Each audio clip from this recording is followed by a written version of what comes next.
to give some time for feedback, so we have about 10 minutes before we look at opportunities for engagement. So I have some questions that have been written back to us. Reverend Brenda and I are up here. We also have Mr. Kim Bishop, who's around to help answer questions as well. But either if there's a question from your discussion or even just a feedback point that you think would be helpful for the group to hear, we'd ask you to keep your comments brief. But the two mics are open if anyone wants to kind of give feedback or ask a question. Let's start with the question for Kim. Okay. The question is, kindergarten readiness is a predictor of many things.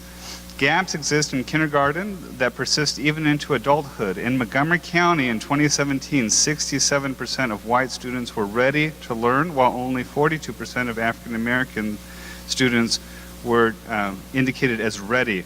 What can we do to get to the root of that so that all children can start school on equal footing?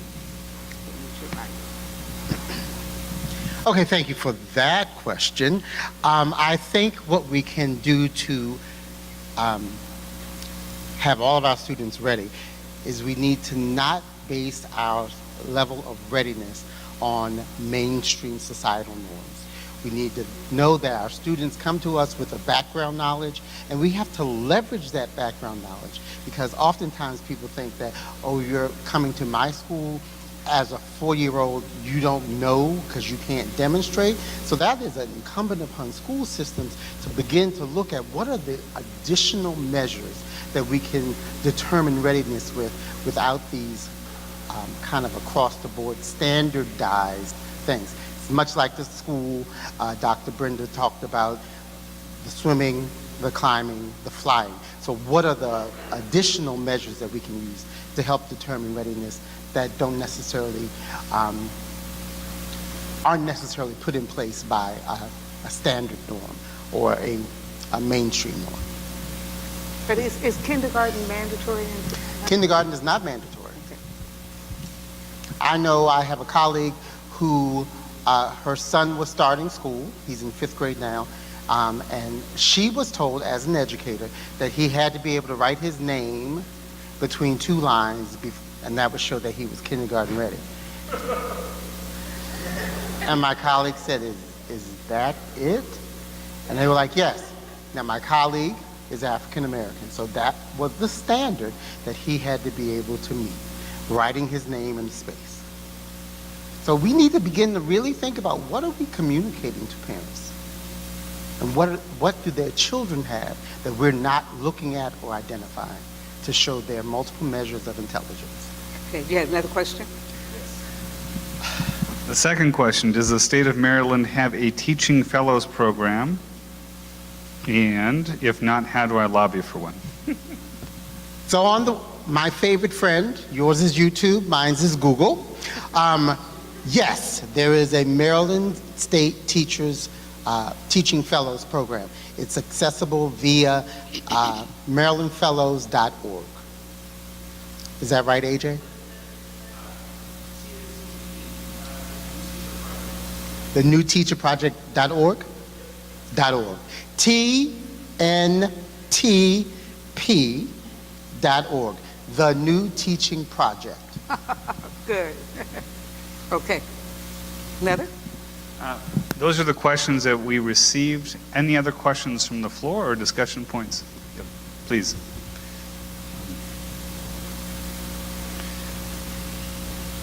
Hi, me again. I'll read it. The question that I have is, how do we balance the benefits and the pride that many people feel living in homogeneous communities with the segregated schools that they tend to produce? We see that a lot, where people live in communities of color and everybody around them is like them. And that's a wonderful thing in many areas. There's a lot of support in these communities, but when you plop a school in the middle of that community, it looks like the people who are in that community. And then from a higher level, we go, oh, we got a problem. We got to integrate that school. We got to pull people from here and there.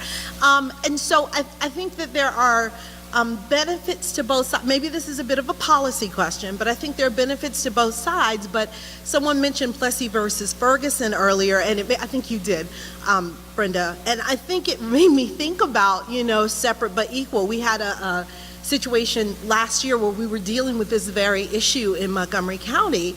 Do you leave that school in that community where people love going to their community school, but it all looks one way, and you make that school great? And is that okay? And if it's not okay, how are we balancing these two different things, which in many ways Okay, I can both be think I good? get the question. And I wish I could tell you I had the perfect answer. I had heard a little bit of discussion at another table. Our schools now have resegregated. Our numbers are not vastly different than they were before the Supreme Court spoke. So for some of us, that makes us say, okay, it was a failing experiment, so we'll just make the best out of what we have.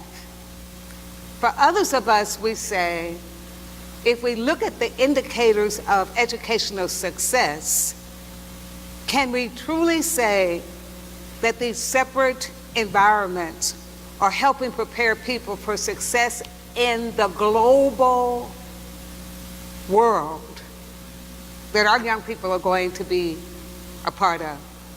It's up to you to answer that from where you are. I believe, and I believe with my kingdom-oriented mind, that we're required to help prepare ourselves to succeed in every environment.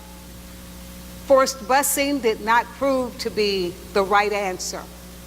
I don't know what that answer is, except that we've got to start, as Paige said so much earlier, we've got to respect our roles as parents and family members of sowing into our young people so much earlier, so that I have no children of my own physical body. I have lots of other people's children, but I have a goddaughter who's 28, almost 29 years old, who's been in my life since she was 5.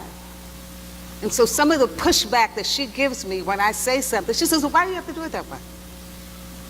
Or I would say to her, I'm taking her somewhere, and I said, can you wear a dress today? Rev, why does it matter what I wear? I'm still me, And then when she got her first tattoo, that goes from her big toe up to her upper thigh,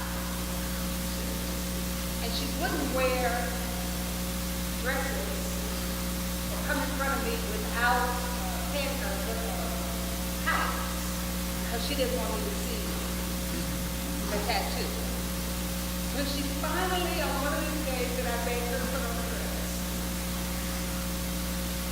she said, okay, well, you're not going to let me see it.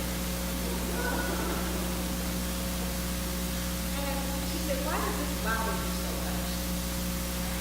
It's my body. And I said, but you're going out into a world where people are going to label you, they're going to see the tattoos, they're going to make assumptions about who you are. And she said, Rev, chill.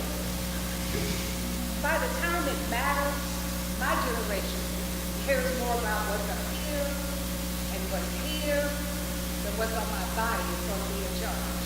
I'm hoping she's right. That people will be evaluated with what they think they will bring. That's why I have to keep talking to these young adults. I have to be in the intergenerational conversation. That keeps my hope alive. But we still want to be in a position to give our children the best shot at success possible, understanding the context is going to shift and change, and then encouraging them to find their voices and have their backs, be a part of the movement generation, because that's what's going to help us find the change that we need early, rather than trying to get grown folks who are stuck in their ways to make those changes. So we're now supposed to go to next. That's right. So we're going to reintroduce Pastor Matthew to come up. We're going to be entering into thinking about opportunities for engagement locally. Thank you. Yes, it's me, Pastor Matthew. You don't have to call me Pastor every time, don't worry. We're going to move into a time where we're going to be talking a little bit about some practicalities, some opportunities for action. Before we go there, I wanted to just say some thank yous, though, for this event. I hope you're all enjoying this event and have enjoyed this event. Just want to mention, hold on. Just want to mention again, Rory, Rachel, Sarah, and Colleen, who are a part of our, maybe you guys could just quickly stand up. They are part of our racial reconciliation team, and they have organized this whole event. So thank you to you guys. Thank you to Jennifer for the food. Jennifer's coordinated all the food today. We have John Evans, he's over here, who's done sound, which has been super complicated. And Ruth Campbell at the back there on projection. So thanks everybody for making today happen. We've said that we wanted today to be a beginning, not an end. So one of the things we're hoping that will happen is, as we looked at those goals at the beginning, hopefully we've increased in our understanding, or are increasing in our understanding, but also making connections with one another, finding out what is going on in our community, what could go on, who we can partner with, who we can team up with. So we're hoping those conversations at these tables, and maybe some of the things we've heard from different tables, some of the cross-pollination, might produce next steps for us. And so we'll be, over the next few weeks, we'll be talking about that, and this is very much a beginning. But there are some things going on already, so we wanted to invite a couple of people up to share. The first person I'm going to ask up is Melinda Anderson, who happens to be the chair of our board of trustees here at Cedar Ridge Community Church. She's also the author of one of the articles that you've got in your packet. She writes for the Atlantic. And she's going to come and share a little bit about our connection to Greencastle School, the school I mentioned at the beginning. So let's welcome Melinda.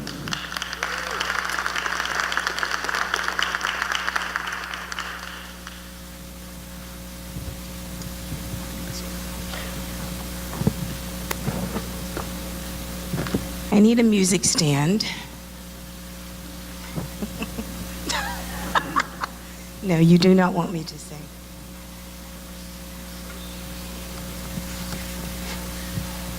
Just want to make sure I hit all the points I want to make.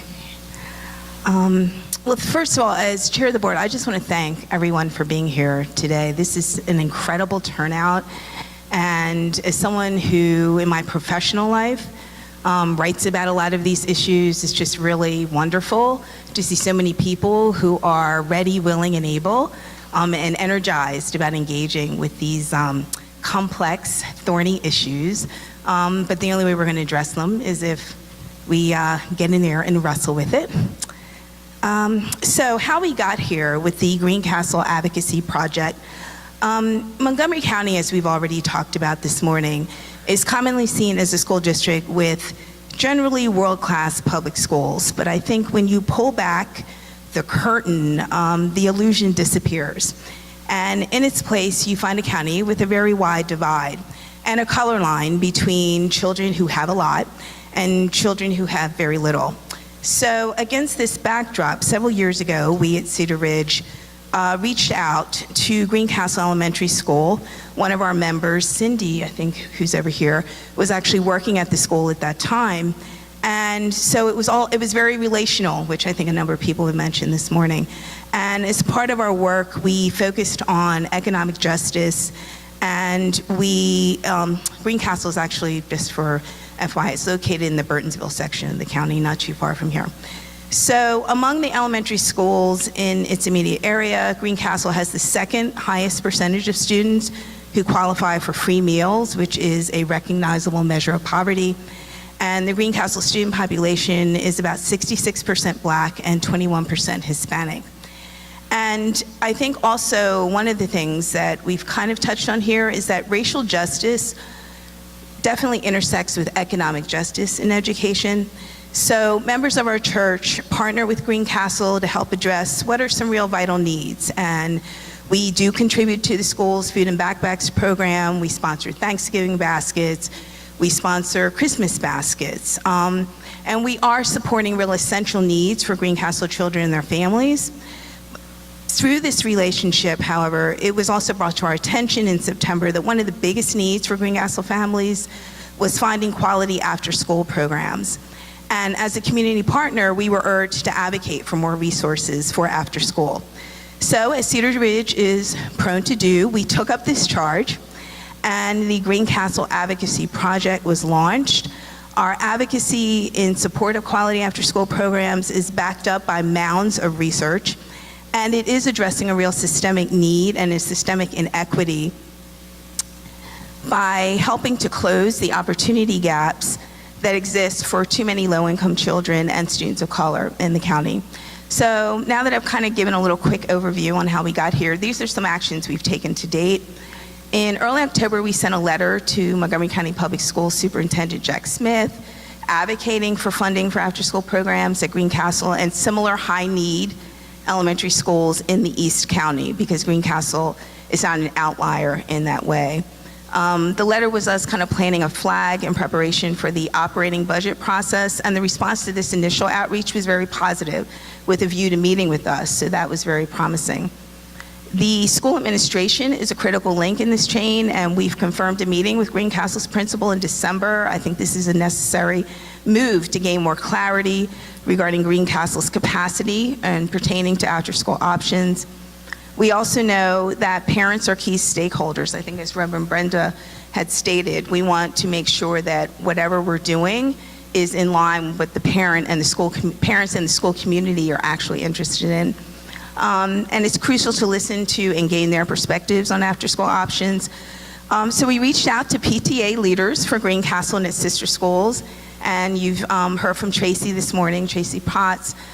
We also reached out to Sheree Scott, who was unable to be here this morning, but these PTA leaders have been an excellent resource in growing our understanding of the MCPS budget process and also how to leverage our role as an engaged community member. And we're very thankful for their contributions, and we look forward to continuing to work with and collaborate with them. We've also had conversations with Action in Montgomery, and I use this here, which is represented here today. And we wanted to gain the benefit of their expertise and knowledge in working with the county council in getting after-school programs into Title I elementary schools in the county. And that's been a very informative and enlightening conversations, just to learn how Action in Montgomery has executed their advocacy efforts for after-school programs, and we're very grateful for their work. So as we look to next steps, I think there's a paper that's been distributed at your tables, and we see the advocacy project as kind of operating on dual tracks. One is outreach to Greencastle parents, which is critical. We need to ensure that their needs and their preferences are at the forefront of our advocacy, and that we're actually advocating for what the Greencastle community feels is most appropriate. So how can you help? We like volunteers to be able to provide food and childcare for a Greencastle parents meeting convened to discuss after-school options.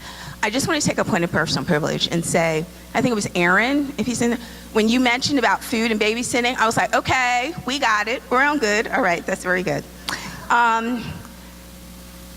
The second piece is an action directed at the Board of Education. In January, public hearings are scheduled where the community can testify on the school district's operating budget, and the MCPS operating budget funds extracurricular stipends, among other things, many other things. But for Greencastle, that would relate to, for instance, if teachers wanted to start an after-school club, like a chess club, a book club, a robotics club, the stipends pay for teachers to sponsor and run that activity. Yet the categories for elementary school stipends are very limited. So that would be among the items that we would want to form the basis of testimony for parents to go and testify during these budget hearings, elementary school stipends, and larger issues pertaining to after-school options.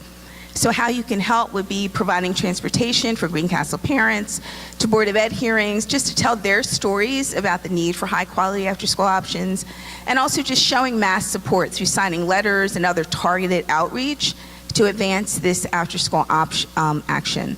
So as I mentioned, there is a one-pager. We encourage you to pick that up. If anything that you've heard so far is interesting to you and you're interested in getting involved with us, please reach out. It's myself and Rachel Anderson. Where's Rachel? There she is, over there. She and I are co-leading on this. Rachel's fabulous. She's a very skillful community organizer. So between the two of us, we know if we get some energized and active people with us, we got this. So thank you very much.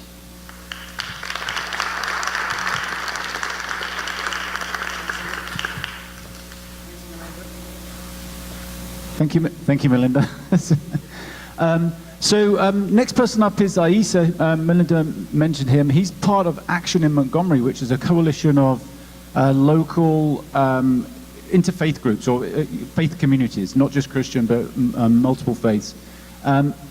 We hosted a lunch for those communities, I don't know, it was just earlier this year, I think it was, and we got to meet Aisa. We had coffee, and he is just a fantastic guy. So he's going to come and share with us all about that. So let's welcome him. Thank you so much. I thank God for life, health, and strength. Thank you to Brother Matt and the leadership here, Sister Rachel and Sister Sue have been working diligently on organizing. Let's give them a hand again. So great segue talking about, Action in Montgomery. So I'm one of the for a minute I was volunteering, but now I'm actually working as an organizer with Action in Montgomery. I'm an associate minister at People's Community Baptist Church, a grad student at Morgan State University in urban educational leadership, and a parent of multiple children here in Montgomery County, and child of God, just trying to use what God has put in my hands to help make this world a better place. So what I want to do is just talk for a few minutes about some of the work that we've been doing with Action in Montgomery, and it is not only personal, building upon individual relationships, but then looks to pull together groups and then churches to effectuate educational change.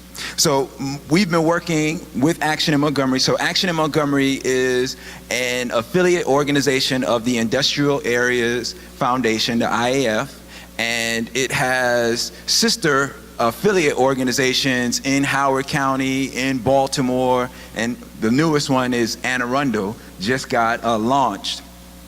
And Action in Montgomery is a coalition of faith-based organizations. Here in Montgomery County, it's about 25 faith-based institutions, so mosques, churches, synagogues, a bunch of faith-based institutions, schools, and then some others who work together on issues that emerge from those groups. And so here in Montgomery County, the three issues that folk have been working on have been high quality after school programs. We've worked on trying to effectuate immigration justice, and have also been working on it's been a dovetail between housing justice as well as transportation has been like an add-on. I don't know if it dovetails or one of the others, but also working on transportation, because if people aren't able to get to jobs, then they might not be able to realize some economic justice. All right, so that's Action in Montgomery. And working with Action in Montgomery, I was able to realize a win in this community. So Sister Melinda spoke of the drive to get high quality after school programs. So Action in Montgomery, working with some of the parents at Burnt Mills Elementary School, South Lake Elementary School, realized that there was a need. The parents said, we need to have a high quality after school program. And I'm gonna just take a minute just to tell this story. So I am an educator, much like Brother Aaron, helped to start a nonprofit educational organization in DC that I ran for many years, and we had several different after school programs. And so the organizer with Action in Montgomery asked me to help as they were trying to get this after school program off the ground. So I helped to develop a budget, but in putting the budget together, I went around to meet with some of the educational leaders, and they said, you're wasting your time. Don't you know they have this thing called maintenance of effort here in Montgomery County? And education already is taking up about 50% of the Montgomery County budget. They have already said, many of these elected leaders, they said they're not gonna put a dime more toward education stuff.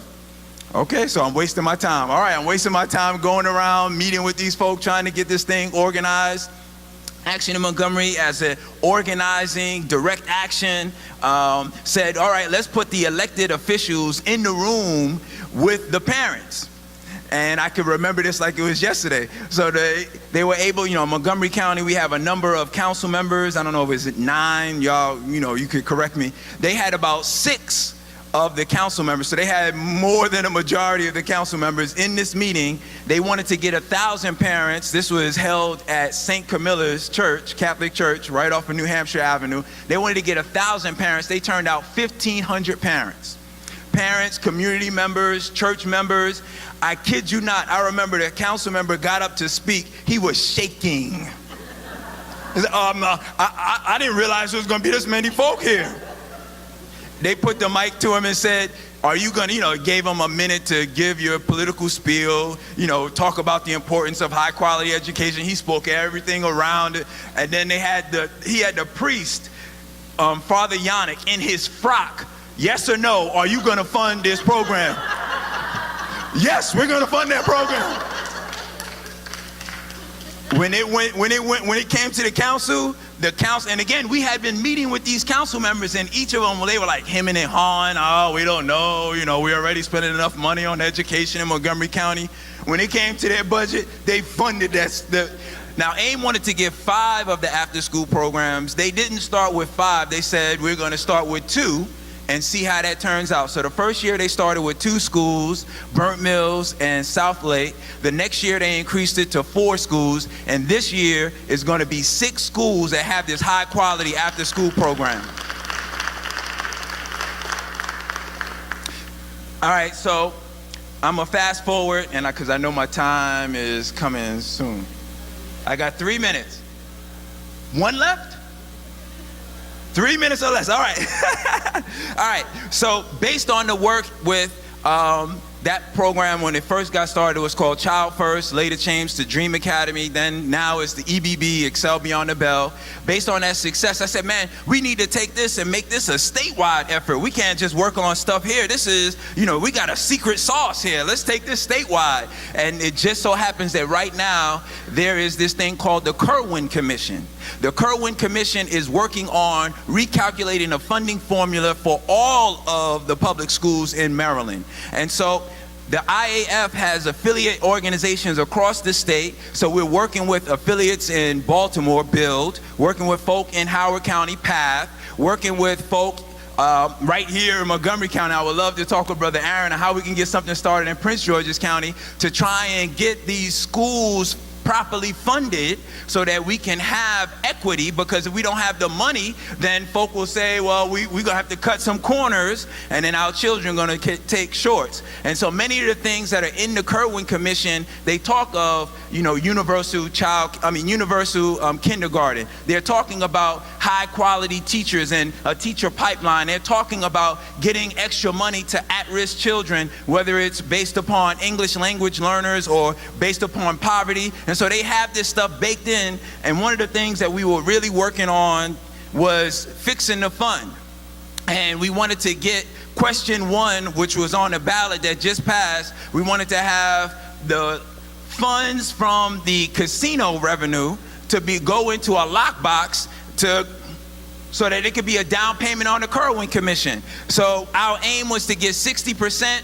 You all should give yourselves a hand. We got over 80% of the voters to vote for the lockbox money so that we have a down payment on Kerwin. And so somebody asked, what could be done? What could be done is joining with organizations who are, that's what Kwame Ture would say, organize, organize, organize. Yeah, you might realize that something is hitting you individually, but then when you start to organize and link up with other people who are engaged in action and advancing things, then you might be able to transform conditions. So don't just let it be an individual thing. Let us pull together. What is Margaret Mead said, never doubt that a small group can impact a large change. That wasn't it exactly, but y'all get the gist of it. And so again, let us pull together. If you all have any questions for me, again, I'm working with Action in Montgomery that has really been effective in helping to advance the thing. And in fact, I came here late today because the principal at Burnt Mills Elementary, where we got the first EBB program, called up the organizer of Action in Montgomery and said, hey, Several of our children are being pulled out of the school. Why are they getting pulled out of the school? Because they're living in a deplorable housing complex where 80% or more of the children come from this place called the Enclave, right off of New Hampshire Avenue. And so we got a team that is doing some door knocking, talking to residents to find out what are your conditions, so that then we're going to move around to do some action to address their living conditions. And so again, let's not just complain. Let's organize ourselves to transform and make a difference for our children. Thank you.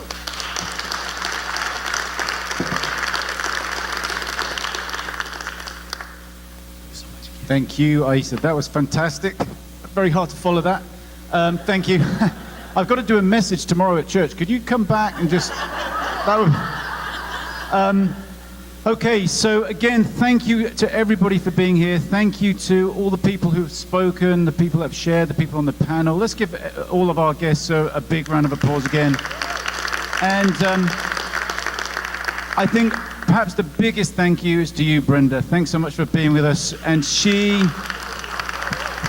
is going to close us out. She's going to have the final word. So over to you. Do you have your mic on, or do you? I do. You do. I do? I do. Okay. Again, thank you, everybody. Is it on? Yes. All right. It's hard to tell when it's on you. Let's just take a deep breath.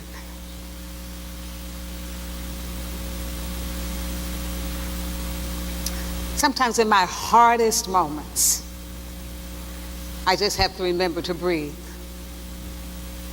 Sometimes when I don't know what I'm going to do next, and Alexi will tell you, I'll say, ooh, let's just breathe and give ourselves the space to connect what's going on up here with what's going on up here, and then figure out what we can do. Sometimes we're our own worst critics. And our inability to have an answer to the whole problem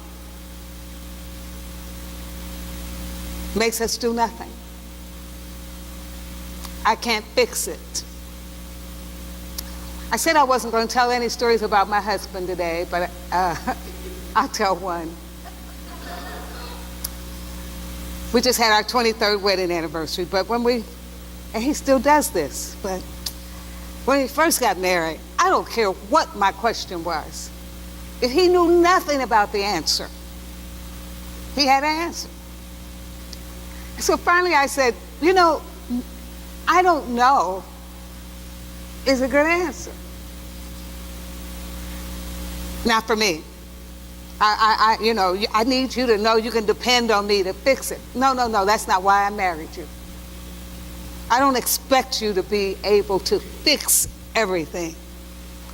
But when I come to something that you can do, I need you to jump at it, get busy, and make it happen.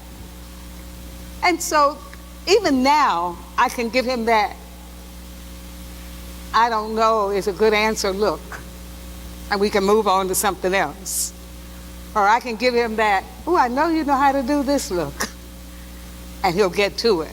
So whatever it takes for you, from wherever you're starting in this process, the fact that you're here today is a part of the movement forward. If your only assignment is to tell somebody else about what City Ridge is doing, to connect with Action Montgomery, don't you leave here, where'd he go?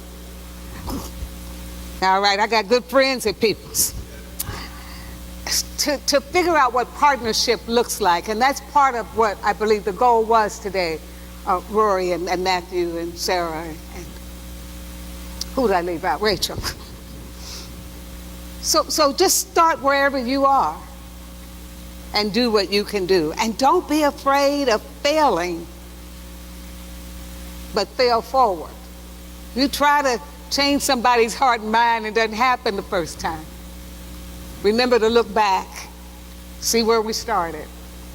Keep that egg of hope in your mouth and your feet planted forward, so that even after you look at where we've come from, you know there's a reason to keep moving ahead.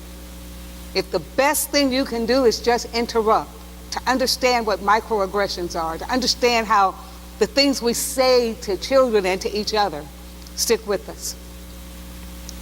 Then you're farther along than you were today. I heard somebody at one of the tables say, I didn't think about race much or bias much, and now that's all I think about. I see it everywhere. That's not a bad thing, because it helps inform how we behave. My last story, and I'll give us a benediction. I think it's my last story. I love kids. I love kids. So I have a great nephew who turned 4 in early November. And he is in a pre-K foreign language school in Indianapolis. The first day of school, his parents get a call to come to the principal's office when they come to pick him up. He's 4. So they call me, you know, Aunt Brenda, I'm the only one that lives away. They call me every time something happens. So they FaceTimed me that night. They said, we need you to talk to Riley, because the principal had us come to school today. I said, he just started today. Well, I'm sorry, it was the second day. He just started yesterday. So they said, well, we're going to let him explain what happened. I said, well, Riley, what happened?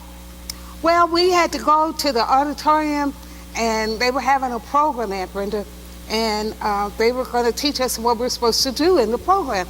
And so they started playing the Star Spangled Banner, and I took a knee.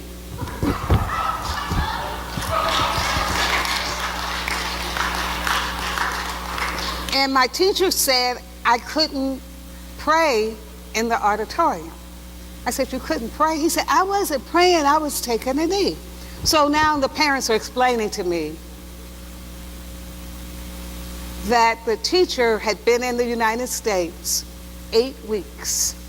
This is a Spanish immersion pre-K class. The teacher had no idea what taking a knee was. She just knew he was down on his knee and they're trying to do. So, you know, my niece said, Aunt Brenda, that taught me something. Because I looked at her when I first walked in there and wanted to be angry. And when I understood that she didn't understand,